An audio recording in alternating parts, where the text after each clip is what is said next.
Okay, so let's talk grief healing and holidays. So since I don't offer direct grief groups anymore, what I did to supplement that was I started grief healing and holidays, which when I used to do grief healing holidays, it was a 6 week grief group. There was a closed group, which meant once everybody signed up by a certain date, it was closed. Nobody could join.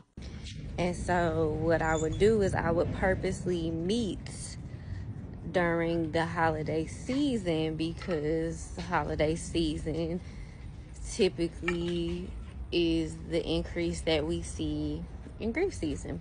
So that I was very intentional with that. So now that I don't offer those like traditional, consistent grief groups, I still offered what I call grief healing holidays, except now it's more so community based.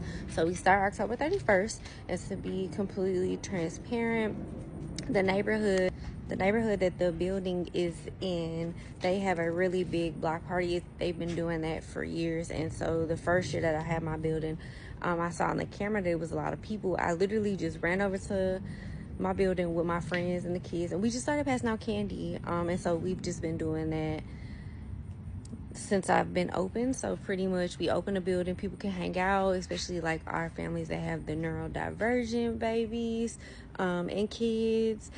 If they need a quiet place, we have a bathroom. I normally have like snacks and different activities. We have the TV going, the music going. So this is a safe space for people to come.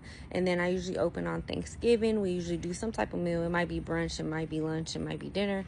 Christmas hasn't been too consistent because I haven't got too many people that were interested in Christmas. But I do try to open it at least for a couple hours.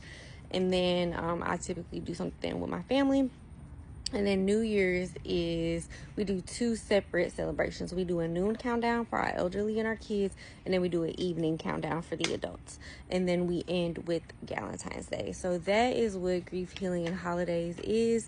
I don't consider myself somebody who celebrates holidays per se. So I don't celebrate holidays per se. I wouldn't consider myself that.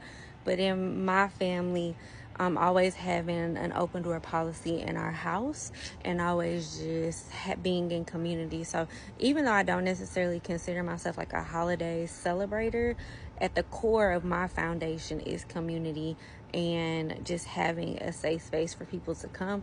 Again, I always have activities to help address your grief, but it's just not a traditional way, and I wouldn't say it's a direct service to grief. So that is what grief healing and holidays is. So I hope that helps.